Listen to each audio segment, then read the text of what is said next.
Hello everyone. In this video we're going to solve a problem on motion of a projectile, and this problem will involve a monster truck. So let's see what is our learning objective is. So we'll solve a problem, a projectile motion problem. In example 1, we'll apply the vertical and horizontal motion equation that we have derived in our lecture 12.3 to 12.4 to 12.6, and we'll solve a projectile motion problem. And in this problem, we'll solve a problem that has a monster truck jumping off from the road and landing back, and the problem will involve this. So let's see the problem. It says, given that a vehicle is jumping off of a ramp at 30 degree, see figure, so this is the 30 degree, and lands after 1.5 seconds. So that is given. So what are my knowns? Time equals to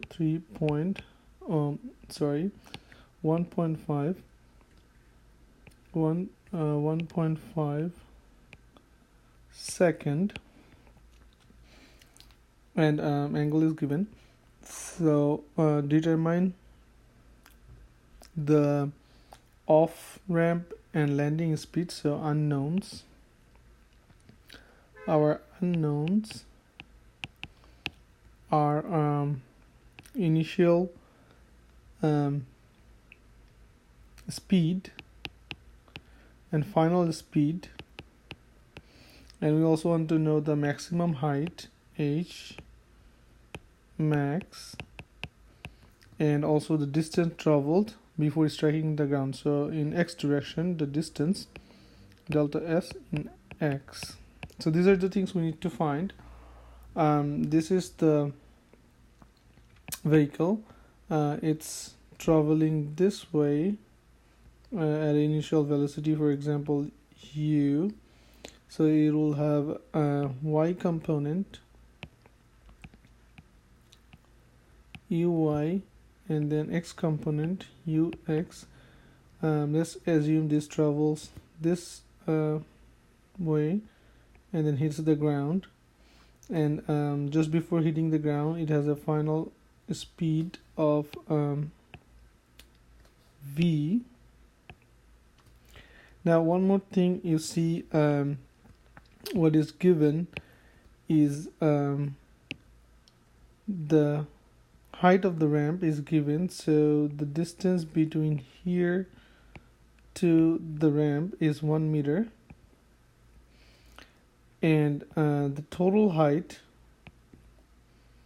here, the maximum, so this is the maximum point from here to the ground is the maximum height h, and we can say from ramp, start of the flight here to the landing, this is the distance delta sx. So we're gonna solve this problem. So first, since we have two equations in our disposal, vertical motion equations and horizontal motion. Since vertical displacement 1 meter is given, so we'll start with vertical motion part. If we couldn't solve, then we'll use the horizontal motion equations and try to mix them to solve the problem. But let's start with the vertical motion.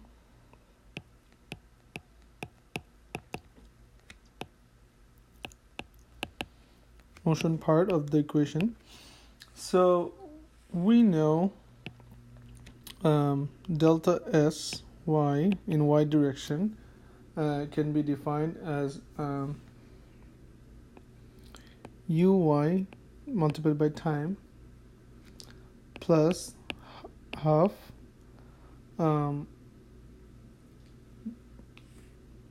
acceleration g t square. So since the acceleration, gravitational acceleration is downward, so we will have this as minus from negative z.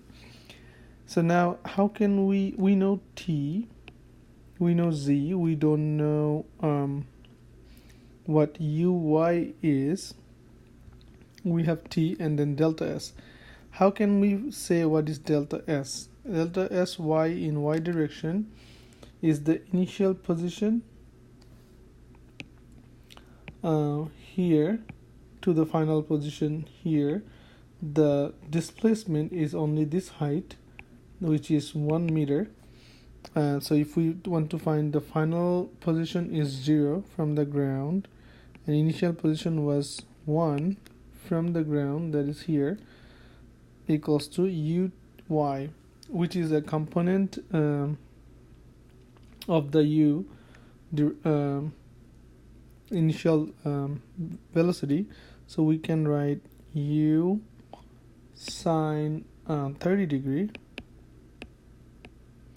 multiplied by time t negative half z t square.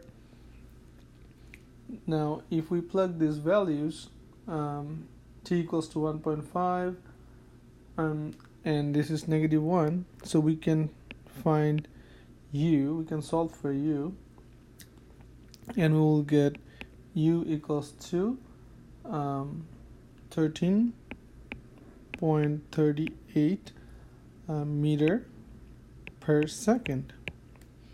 So this is the speed, initial speed that we were looking for.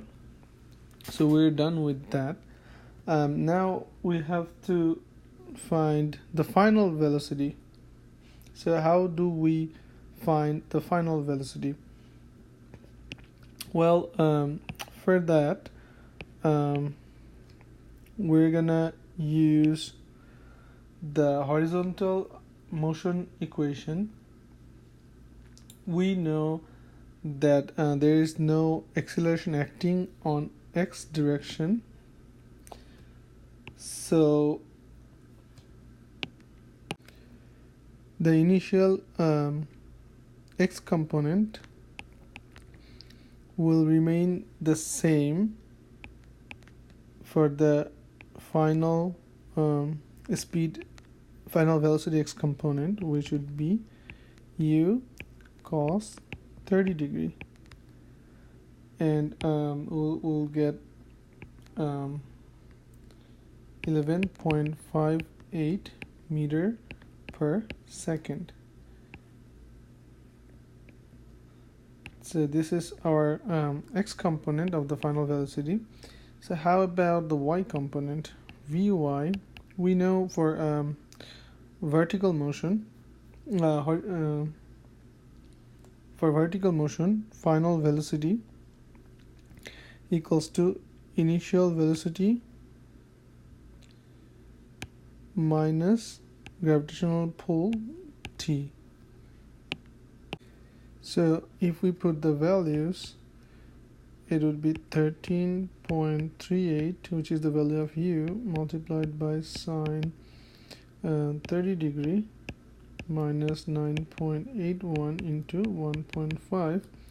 We'll see our Vy component is negative 8.025. The negative sign means that it is acting downward. So now we got our Vx and Vy, so we can find the magnitude of the final velocity, which is Vx square plus Vy square, which will give us 14.1 meter per second. So this is the second answer that we're looking for, the final speed before striking the ground.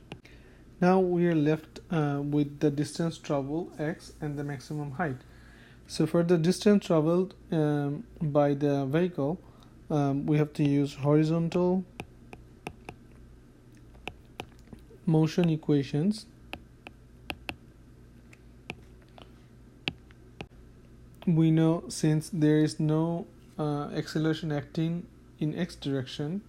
So the distance traveled in x direction would be the initial velocity x component ux multiplied by time t, and we know ux equals to u cos 30 degree and time is 1.5, which gives us 17.4 meter. So this is the distance traveled by the vehicle in x direction.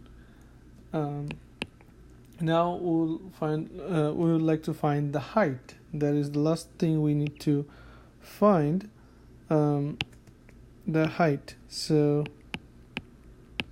for height we have to use another equation, which is vy squared would be uy squared minus twice g delta s in y direction.